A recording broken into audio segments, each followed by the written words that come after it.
4 times that summer we brought back boatloads of refugees. The vicar organised this. They didn't mind I was a woman because I was able-bodied. We travelled down from Teddington once a month to Bakewell Crossing, and we had used up Duck Henley's trawler and half a dozen meeting points along the Flemish coast. Underground runners all through Belgium setting up the rendezvous. It's a wonder what you remember. Great blanks. Then some daft thing pops up like flotsam, such as, I'd never worn a pair of trousers. And what I couldn't get used to was the twill going swish between my thighs. Is that camera running? Don't show me saying thighs, will you? Anyway, that and the smells. Tar, old fish and wet boards. Seasick, of course, and a bit of metal smell, with a sourness like fireworks. When they say sweating bullets, I expect that's what they mean. More than once, I've been told it didn't happen. You mustn't have got it muddled, people say. Not with the channel full of mines. Nobody would have risked it.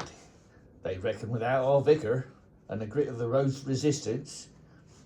They're not ignorant, I suppose. That must be 20 years ago. Oh well, that's what you're up to, isn't it? 25 years. In high time you do the women, if you don't know me saying. But you know, women in World War II, it's not how I fancy it myself from one day to the next. Borough postal clerk, now grandmother, Church of England, dab hand with a Yorkshire pudding for someone reared in Clapham Common, widow, 25 years. Ones we ferried came in every sort, rich man, poor man, tinker, tailor, always drained looking like they hadn't been out of doors, although most had been living rough.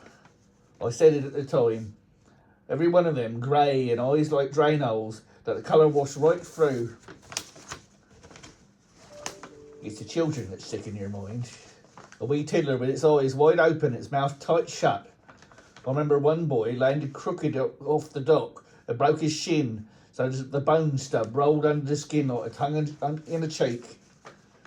Someone gave him a mouthful of coat sleeve to keep him quiet.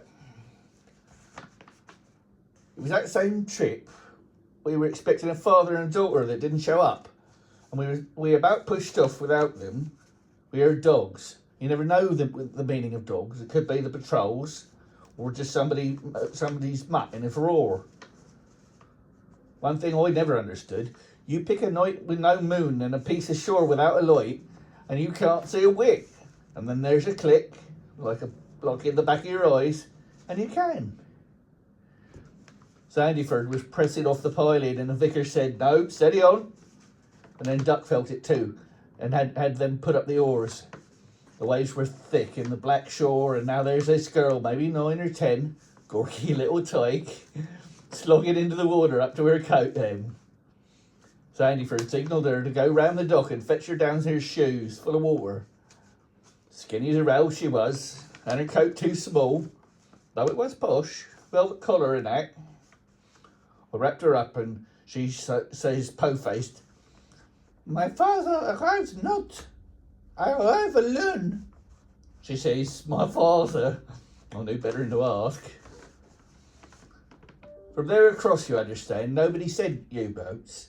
Nobody said mines. All the same, that's what was in everybody's mind. Well, of course, I was frightened. Spitless, we used to say. But you lot want me to show you frightened now. I'm not, you see. You can't be afraid of the past, can you? What I remember is we had a little paraffin stove, and usually when you got out far enough to rope the motors into life, they were all glad to settle down over a cuppa. But this skinny one didn't. This skinny one didn't leave the stern maybe 8 hours of rough crossing, looking back where we'd come from in the dark. She held one hand tight and thought she had some money, and I thought she had some money in there, maybe a bit of jewellery. Something she'd been told to keep from harm.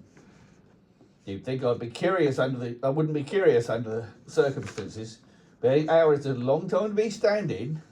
Your mind must be doing something. You know, your mind must be doing something.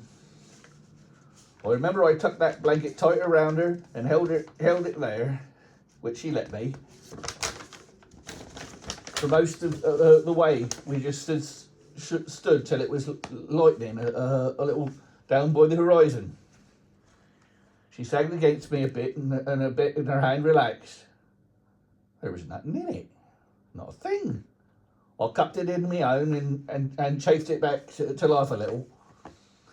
There must have been 1,000 like her, cut off and set out some other direction altogether. But she's the one I don't think about. She's the one I do think about from time to time. I wondered, all that way across, how she would think of it looking back. The wet and the dark water, and maybe this woman that held her bundled against the wind. Well, I suppose I hoped she'd remember me now and then.